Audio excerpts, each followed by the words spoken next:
You can tell me anything. You know this. I love that about you. I went wireless. Yeah. Really fucking liking them, man. Life is good. See, my thing is that I know that I won't charge them. 40, and it'll go out. 40 hours. Yeah. And I'll use them to the very end of that. And then I'll be like, God damn it. Well, I can't help that you're irresponsible and a child. Mm-hmm. Sorry, I went real aggressive on that one.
Let's do this. Move. All right. Welcome, everyone, to the Bloody and Sutty Show. My name is Bloody the Elf. This is my hetero life mate, SuttySmash. Welcome to the show for jackasses, by jackasses, with jackasses, spawning further jackassery.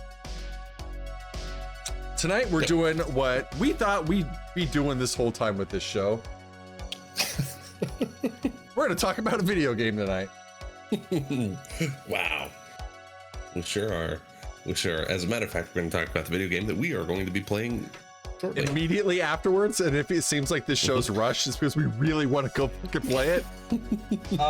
We are indeed talking about the game, you guessed it, based off of the description in this video, A Green Hell. Released, we'll get into that in a second. Green Hell.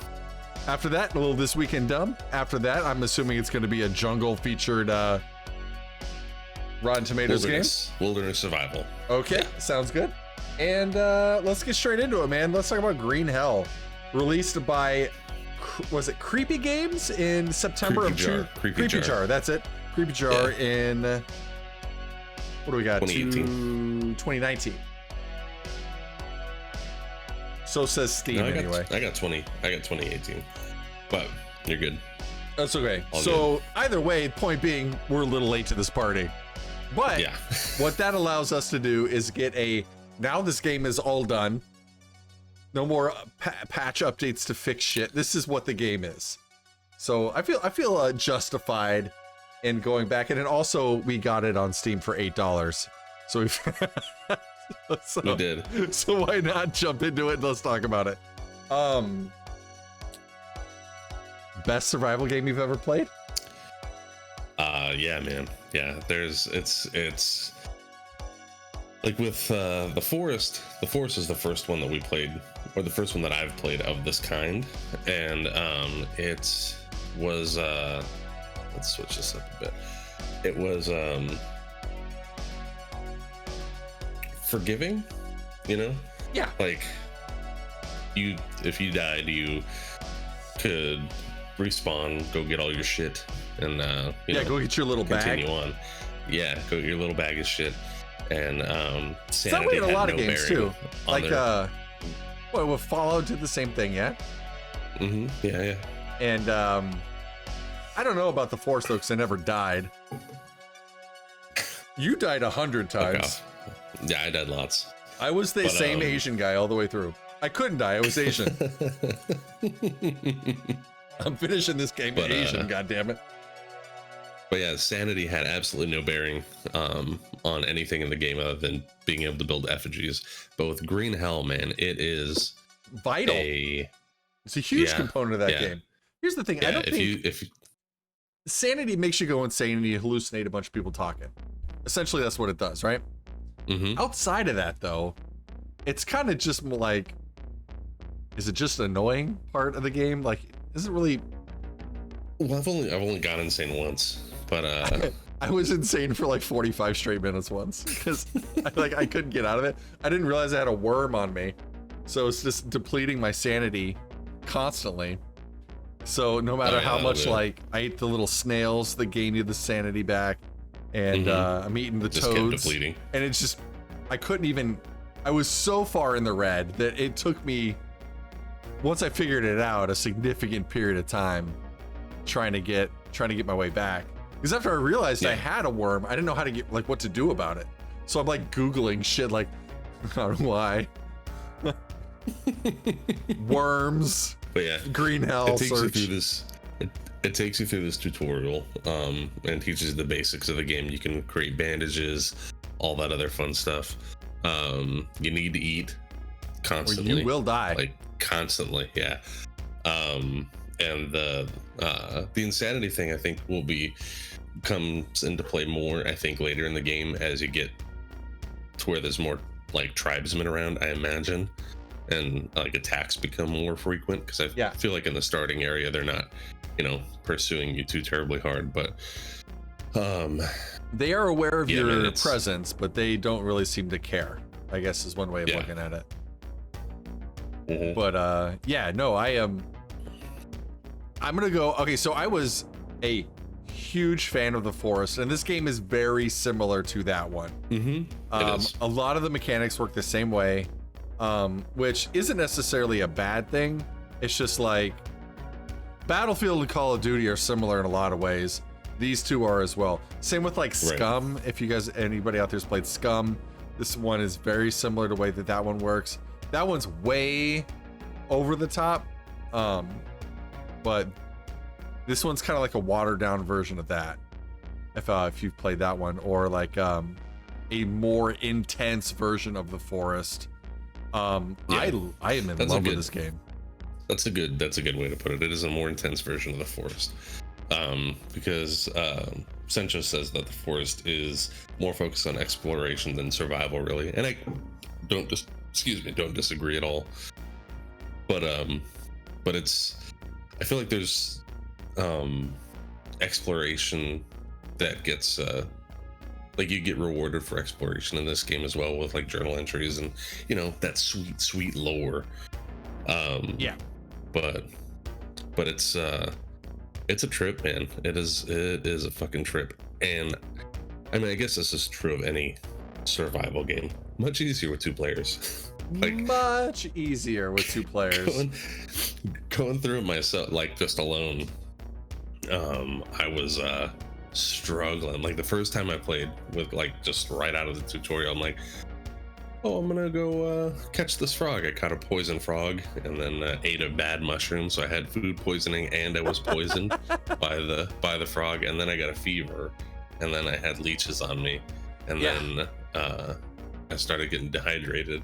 So it was like, I think 3 minutes is what I made it in, and I died. Yeah, I was that like, sounds about right. Okay. I think I made it it wasn't 5 minutes either. Like, it's like, oh, I'm dead already. Let's try this again. It's like, so that's what this is gonna be. Okay.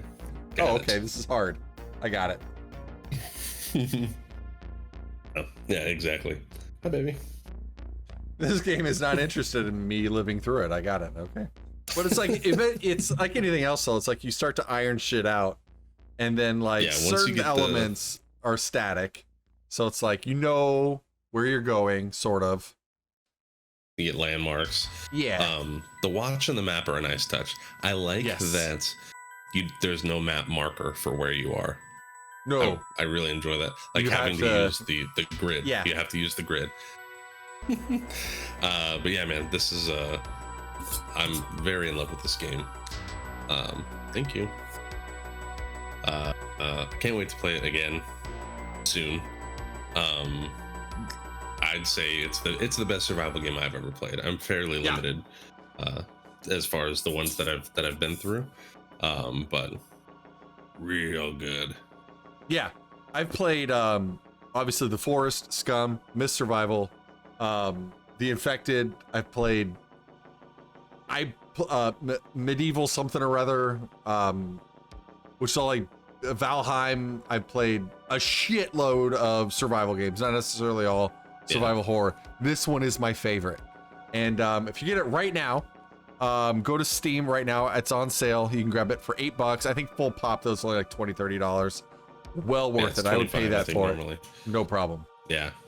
Yeah, it's phenomenal. Central says, I was interested in Green Hell, but all the things that keep you occupied about not dying, like eating, drinking, staying warm, and such, are not really interesting to me. So I guess The Forest was a good combination of mechanics. And that's the thing, like when we were unlocking achievements, it was like step 2 of the game, like 47% of people that have played the game got it. I'm like, less than half the people that own this game have gotten the first step into the story. Like, and that's the thing, is it's not a game for everybody. No, like, it's not. It's gonna kick your ass it's a lot.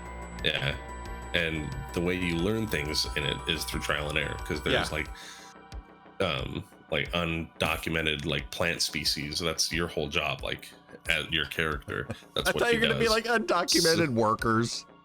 Yeah. They're sitting at the Home Depot waiting for you to pick them up. Right, get in the bed. Mucho trabajo, amigo, ven conmigo. Looking to build a deck. And you can do that. You can build a deck in this game. It's a great game. But yeah, so learning what all the different things do is a lot of trial and error. Like, you only find out what mushrooms and fruits do when you eat them, and then you're like, oh, that's food poisoning. Yep. Cool. And now I'm dying. But yeah, best survival game I've ever played. I love it. I'd say 8 or 9 out of 10 for me thus far. I would say the same. But yeah, good times. It's a great game. Pick it up. Pick it up. Change your life. Make it better. Go get it. Let's move on. There it is. So yeah, let's do a little this weekend dumb.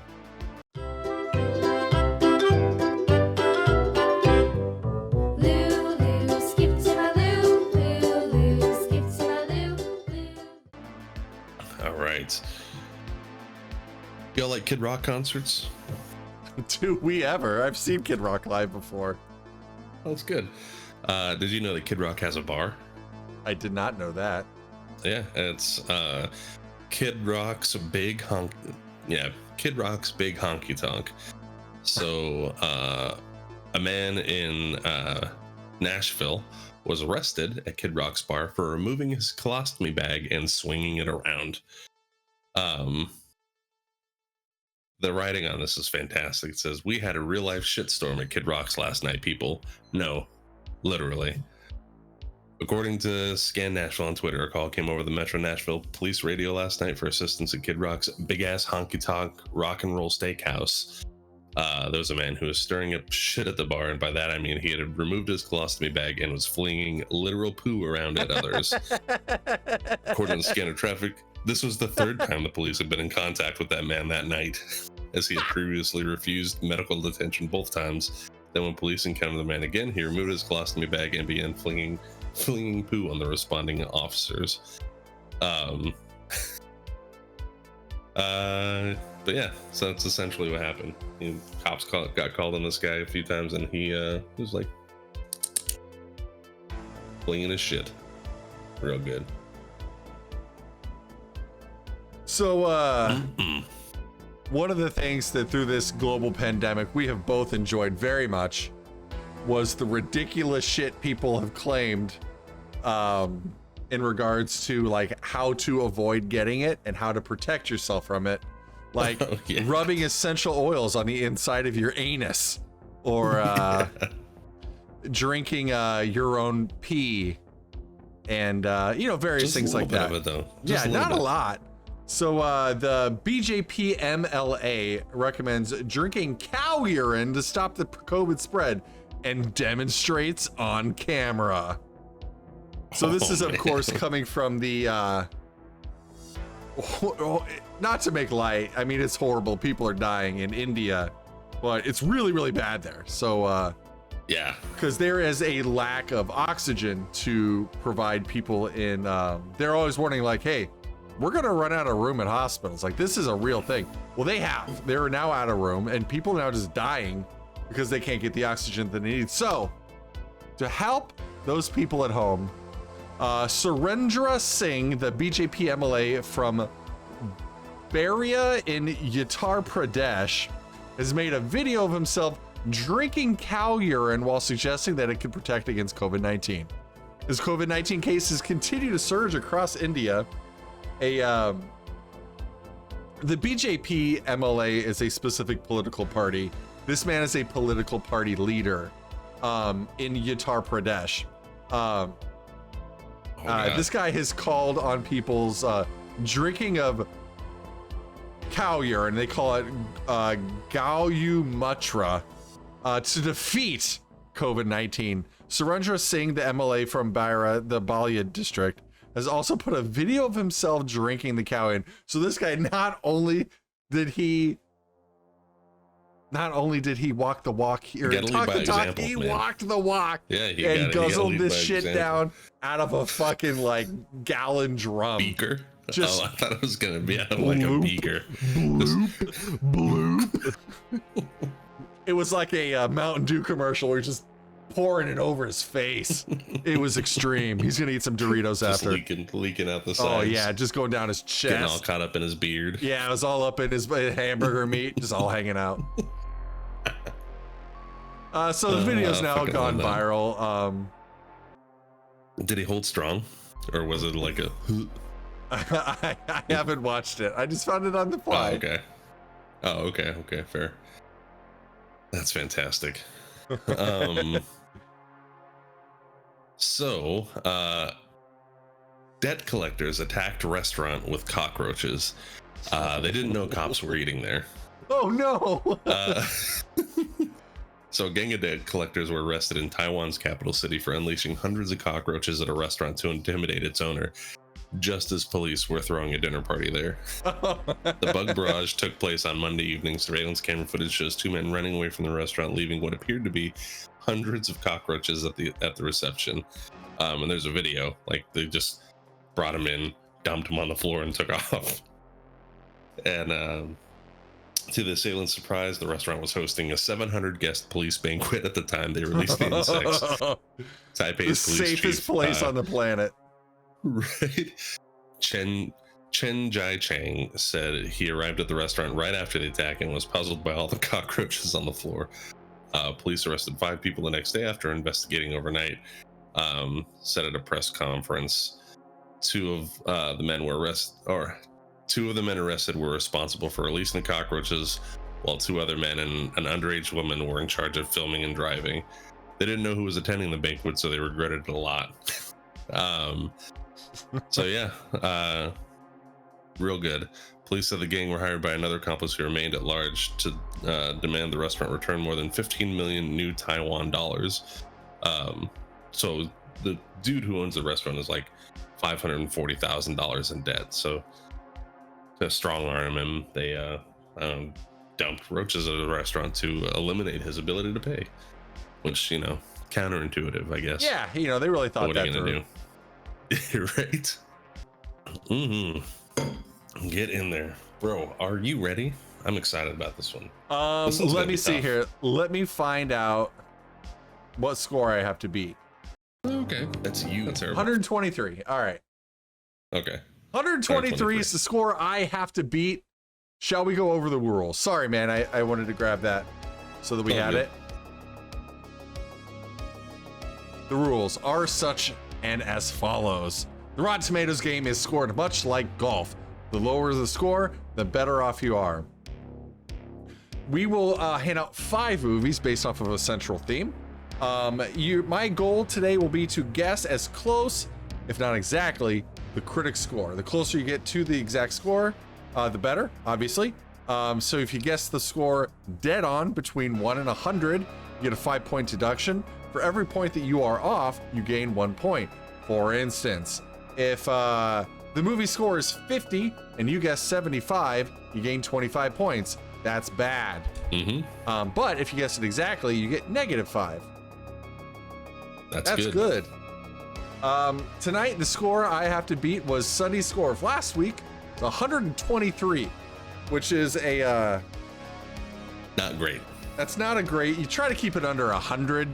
Yeah, under 100 is respectable. Great games are like sub 40. So that's like averaging less than 10 points per movie, but just dialing it right in. Yeah, that's a pretty good game. Sutty, why don't you tell us about our first movie tonight? God damn it, Kat, I just want to pour some fucking coffee. Jesus. A group of friends join a guide for a trek into the Bolivian jungle, searching for an Indian village. The men soon realize that the jungle is a difficult place to be. Directed by Greg McLean, starring Daniel Radcliffe, Thomas Kretschmann, and Alex Russell. Talking about 2017's Jungle. Okay, so as we discussed, I didn't see this movie, but I heard about it. I did hear some chatter. I believe this movie was it's based off of, it's a true story, like somebody's actual experience. Okay, that's good to know. I didn't really hear much about it outside of the little that I did. I don't think this movie was terrible, and I don't think this movie was amazing. I'm gonna guess this one's gonna kind of come right up the middle. I'm gonna say it's fresh, barely so. It's 60%. What's that? 60. 60? Phenomenal guess, man. Because it is very middling. The movie itself is pretty good. A little slow pacing in some places. But it came in at fresh just barely at 61%. Oh, I'm taking one. Oh, god damn it. Dialed that right in. Yeah. So fun facts about this. It would have been impossible for McLean to condense all of Ginsberg's trials into one movie, which unfortunately left out when Ginsberg woke up covered in leeches, when Ginsberg slipped down a slope and impaled his rectum on a broken stick, and when Ginsberg woke up to find a swarm of termites eating patches of his skin that where he urinated on himself. It was like, oof. But he went through a lot of other shit in the movie. Like it's a pretty decent watch. You should watch it. I think it's on Amazon. I think you can catch it there. But we watched it on a whim one time, and we were just like, oof, this is rough. So this guy goes into the forest with a guide, and then for some reason, I can't remember why, they end up splitting up. Like there are a couple people that go to turn back, and then him and this other dude continue on.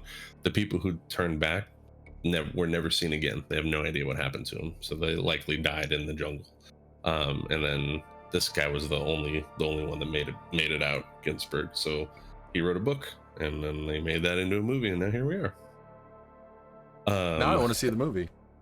Yeah, and in order to portray this his extreme form of starvation accurately on screen, Daniel Radcliffe actually did starve himself in real life also. Good. While speaking to the Telegraph, Radcliffe revealed that he survived on a diet of 1 chicken breast and 1 protein bar per day, supplemented by copious amounts of coffee and cigarettes. Hell yes. Smoke them if you got them. Which reminded me kind of like The Machinist. Yeah. Christian Bale. When Christian he did Bale that, got it was like an super apple skinny. and a can of tuna. Apple and canned tuna. That's not much. Cigarettes Really would not. help, though, in the sense that it does suppress your appetite. Suppress the appetite, yeah. But not that much. Good night. But fucking solid guess on that first one. Are you ready for your next film? Bring it, baby. Uruguayan rugby team stranded in the snow-swept Andes are forced to use desperate measures to survive after a plane crash. Talking about 1993's Alive. Saw that one for sure. Directed by Frank Marshall, starring Ethan Hawke, Vincent Spano, and Josh Hamilton. Yeah. So do you think that these guys got done and all got bumper stickers when they got back that just say, "I eat ass"? I would. Because they did. They ate each other's. They ate dead people's butts. Do you think they got the shakes? You know how like when you eat human flesh like that? So I've looked into that, man. That is it's called kuru. And you typically only get that from eating brain matter, like human brain matter. It's similar to like mad cow disease, but in humans. Yeah, you typically don't want to eat your own kind. That's icky. Mm-mm. Yeah, it's a no-no. Yeah, I don't like it. I don't like it.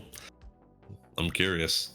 I'm not gonna lie. I'm. It tastes like pork. We know it does. Yeah. Do we? Do we know it does? Okay, so you won't understand this because you're not this level of white. But when you sunburn really bad, you smell like pork shoulder. Like it smells like pork. Yeah, like you can smell it.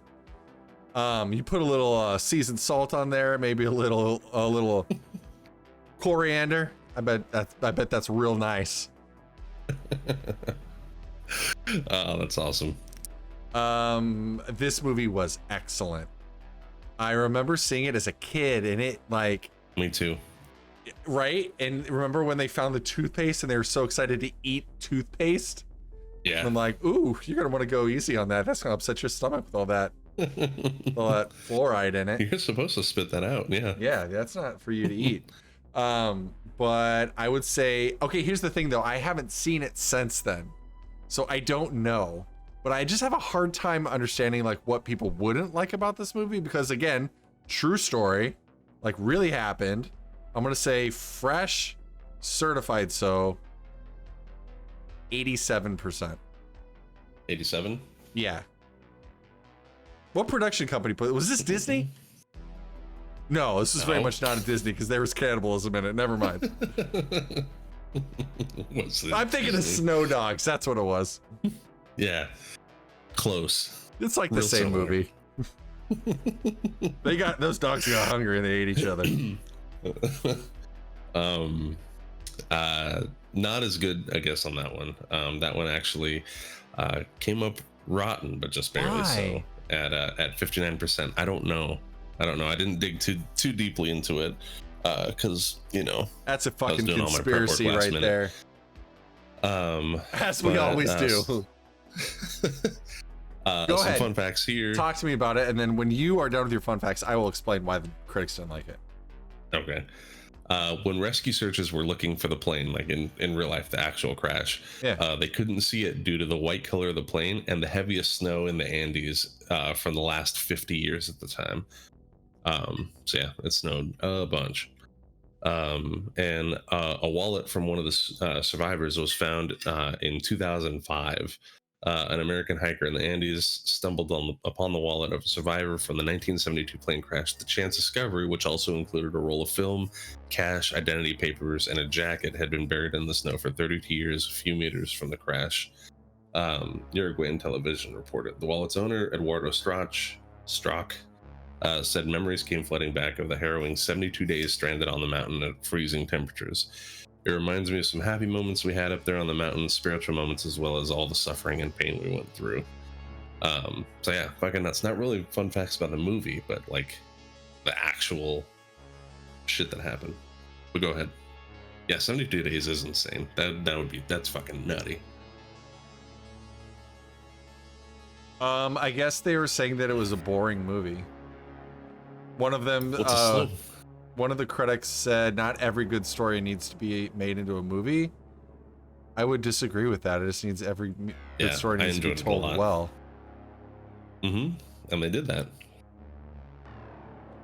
Whether the mere documentation of an important event, a la Gandhi or Schindler's List, automatically makes it a great film. Neither Stanley's screenplay nor Marshall's direction serve Reed's story ideally. The dialogue tends to be trite or tedious, and the handling of the relationships of the survivors failed to define individual characters in a strong, clear way. Marshall and Shanley dance around their story's unpleasant center.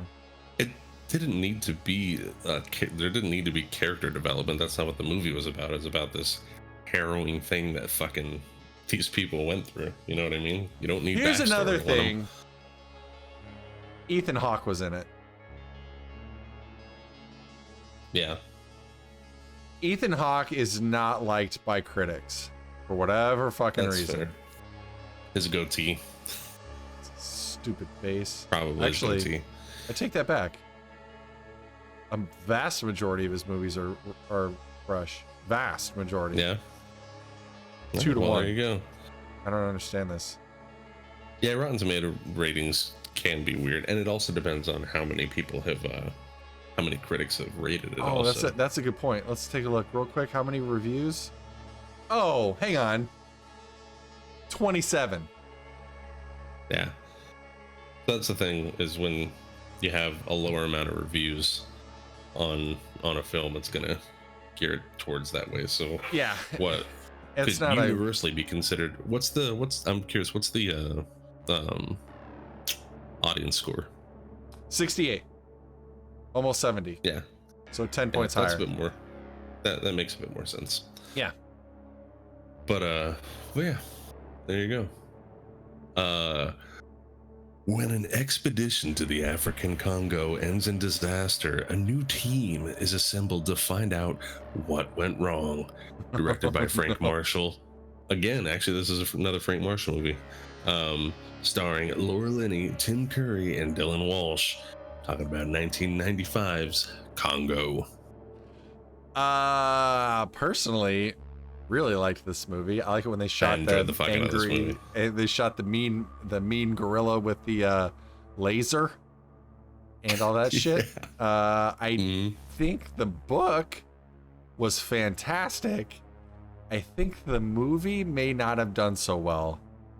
I'm gonna go with, I don't even remember this movie being that good. Like, I think this is when I started to become of the age where I realized just because I like the movie doesn't mean it's actually good. Yeah. I'm gonna say this movie was probably rotten 30%. And I think I might 30? be generous. You are actually being generous. It is rotten. And at Is it like 7? Oh, okay. No, All right, I'll it's take the 22. 8. So you got 8 on there. That's not terrible. I really like the movie. A lot. I didn't read the book. Lolita says she read the book and loved it. The book was great. I've read the book. I didn't read it. Did you? Yeah. Dope. I read it in one day. But It's my really, mom's. it was that good, huh? As long with Sphere, I read that in one day too. Sphere is really good. I read that book. Good movie though too. It is. It is a good movie. Where am I? Fun fact with this one, executive producer and director Frank Marshall originally intended to use the computer work pioneered on Jurassic Park for the gorillas, but opted for models as the computers weren't capable of reproducing hair at the time. So they would have been hairless apes. This one was fucking nuts. So the diamonds, you know, the gems that they were all after, the diamonds used for the scenes during the climax of the movie were actually Herkimer diamonds, borrowed from the Herkimer diamond mines of Middleville, New York. They're doubly terminated, meaning two-ended quartz crystals that are found in only 2 places in the world. They were the only gems that would look enough like diamonds and be that large. On top of this, the diamond thrown from the balloon near the end of the movie, that was lost and they couldn't find it. So it couldn't be returned to Herkimer diamonds. So super rare gem. They were like, oh, whoops. I'm sure that was insured though. Like that would have been. Oh, I'm sure it was. Yeah, I'm sure it was. Like they would have been compensated. Like, hey, sorry about that. Here's $10 million, or however much that fucking diamond was worth. $27,000. It's like, hey, when you throw that diamond, make sure you don't throw it out of the balloon. Throw it out of the balloon, okay. Jack, you fucking idiot.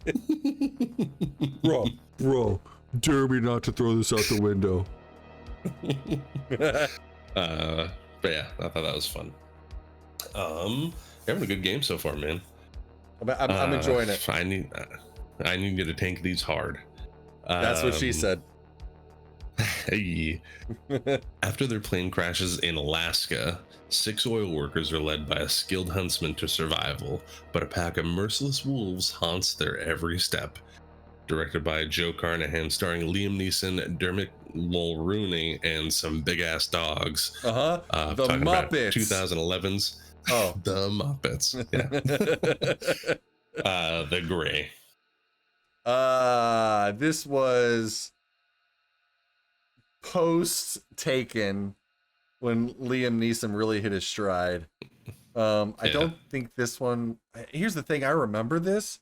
I remember when it came out, and here's the thing. I remember it coming out. I remember it like a huge. This must have had an astronomical advertising budget. But I don't remember hearing it was anything. Everywhere. Yeah, and I don't remember hearing anything about the fucking movie. Do you? Like when it came out, did you see it? I did, yeah. I definitely didn't see it.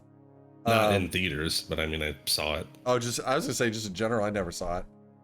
I don't think it was all that well received. Otherwise, because of the huge budget, I would have heard that it was received well. I'm gonna say it's probably Liam Neeson movies aren't terrible though, that I'm aware of. No. I don't know though. I'm gonna try and play safe at fresh, barely so. I'll say 60% again. 60? Okay.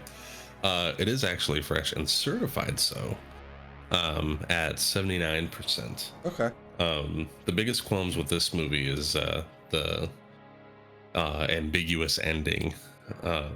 So at the very end, he ends up getting in a fight with the alpha wolf, like right at their in their den. Oh, I remember that. The yeah. He's like I wrapping bottles around his hands, like fucking dude from Bloodsport. And but yeah, it's and then at the very end, you see the wolf breathing all heavy, and then Liam Neeson breathing all heavy, so you can't tell who won. But it definitely looks like both of them are dying. But it was a fun movie. It was a fun ride watching them get picked off. Another fun movie that involves wolves. It's called Frozen, not the Disney movie. These guys get stuck on a ski lift, and for the weekend, and it's all snowy. Dude jumps off. Oh, I know what you're talking about. Yeah, yeah. He falls and gets hurt. Iceman in it. Yeah, he breaks his legs, and then some wolves come and start eating him while his girlfriend and his best friend are up on the ski lift just listening to it happen. It's real good. I like that movie a lot. But yeah, there's something wrong with us. We're like, awesome movie. All right, hang on. Yeah. He gets eaten, and the people that love him have to sit and listen to it. Yeah, we're fucked. We're proper fucked. Oh, and my parents are so nice. I don't get it. I don't. My sister's so normal, and I'm like, this was fucking awesome. Watch him cry. Look, she's covering her ears like it's gonna help. Yeah. She can totally still hear it though. Wolves are loud, and they chew with their mouth open. Yeah. You know what's funny is I was watching Is that they're alive when they start to eat you? No, they're one of those, like, do you ever watch it, like GQ magazine puts it out and it's like the a so and so watches movies about their expertise or whatever. And one of them was like an animal expert was like watching this movie, and he was like, okay, first of all, wolves aren't people. This doesn't happen. Like, this is completely unrealistic. Not even close. And they're like, yeah, there they go. They're making it like, he had a specific word for it. I don't remember what it was. But it was basically like, is it anthropomorphizing? Like when you make it like a person? Yeah. Am I using that word right? I think so. But they were doing that constantly in this movie, where it's like enough to me. The fucking alpha wolf would be coming up, and of course he's a different color, and like, so it's like it tells the story, but it's like he was like chuckling to himself. He was like, great drama, wildly inaccurate. Like, not even close. That's the same thing. I think I watched the same thing because they did that with a gray also. There is no alpha wolf. Like, that's not a real thing. Yeah, that's what I'm talking about. Wild pack animals is it's wolves are typically raised in families, like parents and their younger cubs. Yeah. Or their adolescent cubs. And the only ones that establish dominance are the parents because they're fucking parents. Yeah. But yeah, it was a study that somebody did back in like the 60s or 70s with like wolves in captivity, and that just kind of became the precedent for what people believed with like the social life of wolves. Not social it life, turns you know out what I mean. that's not at all correct. In fact, like, people don't get, like, people might get bit by wolves, but you don't get eaten by wolves. Like, that's not a thing. Like, yeah, and actually, speaking of segues, some of the fun facts: wolf attacks are extremely rare in North America. Only a mere handful have taken place, and mostly by animals infected by rabies. Joggers, hikers, and people who have stumbled upon wolf cubs in dens are the primary victims of attacks. Wolves attacking a group of adults capable of defending themselves is unheard of, although wolves have killed thousands in Europe, Russia, and Asia. So apparently the North American wolves are pussies. But you go across the pond to Asia and Russia, they'll fuck you up. I wonder why that is. I don't know. And then it said, this one just made me laugh. In order to prepare for his role, Liam Neeson reportedly ate wolf jerky. Because why not?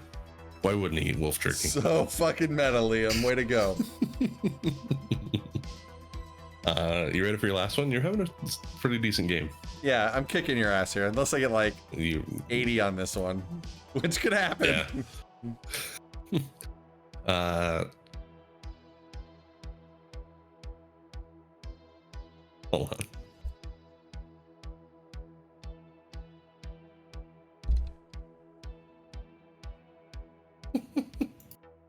That is 100% accurate.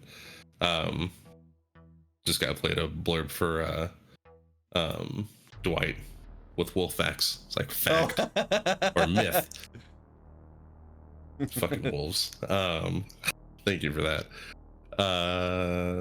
Where was I? Where's my shit? There it is. 12 strangers wake up in a clearing. They don't know where they are or how they got there. They don't know they've been chosen for a very specific purpose. Directed by Craig Zobel, starring Betty Gilpin and Hilary Swank, talking about 2020's The Hunt. Cool. Star-studded cast, first of all. This one was, when you watch it, depending on the cover of the movie, I think it really depends on like how much you know about it. So when I watched it, it was because you had been barking at me to watch it for the BS Awards for last year. And which in reality means nothing. This could be a horribly rated movie, and we plugged it up for like best fucking movie ever. So like, it's, you don't know who the main character of this movie is at all. Yeah. And it's like every single person in it's famous. And you see somebody, you're like, okay, that's then, they're dead. And they're like, well, okay, moving on. Okay, this guy's gonna be my main character. No, he's not, because he's dead now, and then we're moving on. Like, it just keeps going until you land on this woman who I really didn't know, but evidently has had a career. Okay, so obviously we both fucking loved this movie because it was nominated for an award. Because of its take on Hollywood and everything like that, I can't imagine that this got that bad of reviews. But here's the thing. It's super violent. Very violent, yeah. And but it makes fun of everything that I feel like super crunchy film critics would like. they're like, it beats up on like gun owners, and it's like the movie of like empowerment for the social justice movement. Like it's hunting the undesirables. This movie was almost named Red Party versus Blue Party or something like that. Yeah, along those lines. Red State versus Blue State. That's it. Yeah. And I couldn't get enough of this movie. I own it on Amazon and watch it fairly regularly. It's real good. And I would say I'm gonna go with my heart on this one. I loved it. I think it's gonna be fresh. It's gonna lose some points for being violent, so I'm gonna say 70%. 70.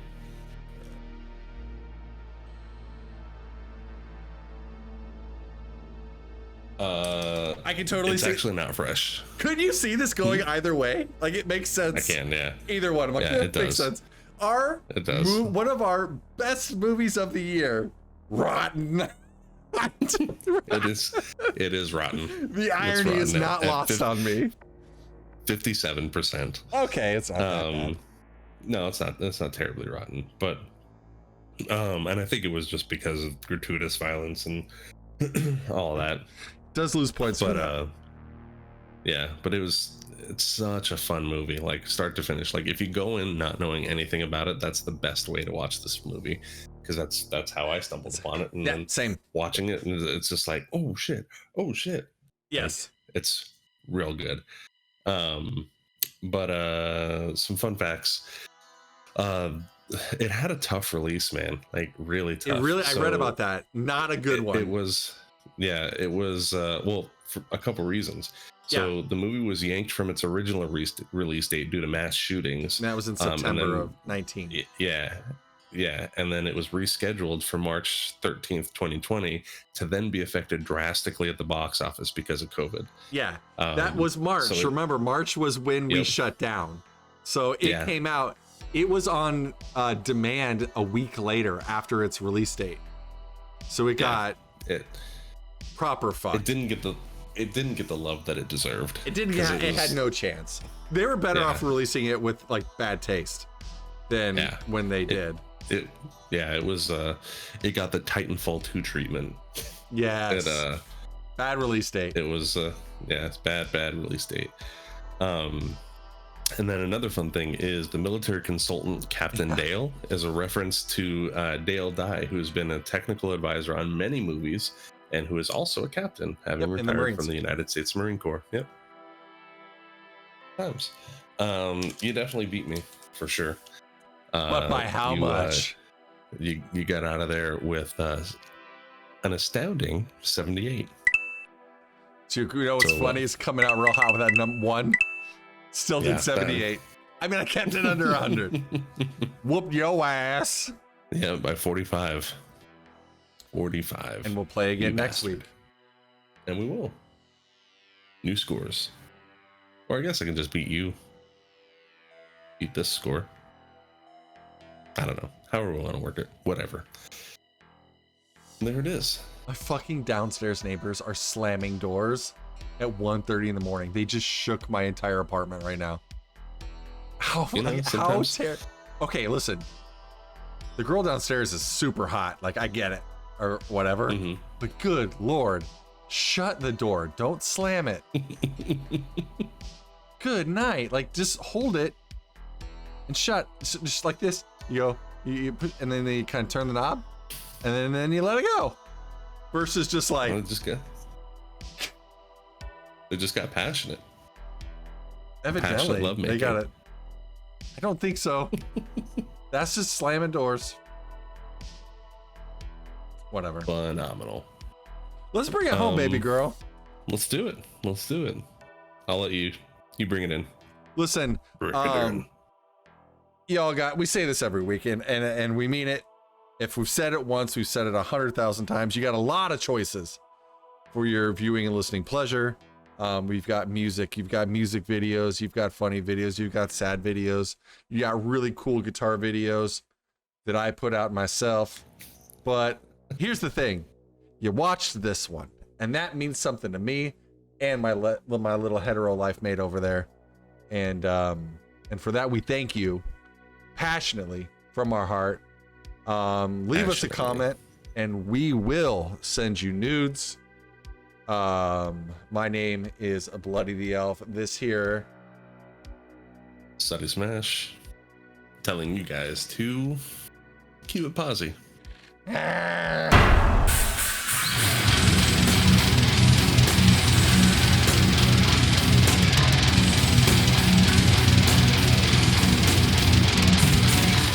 All the nudes. They're tasteful. They're tasteful nudes. they're very well done. They're art, as you would say.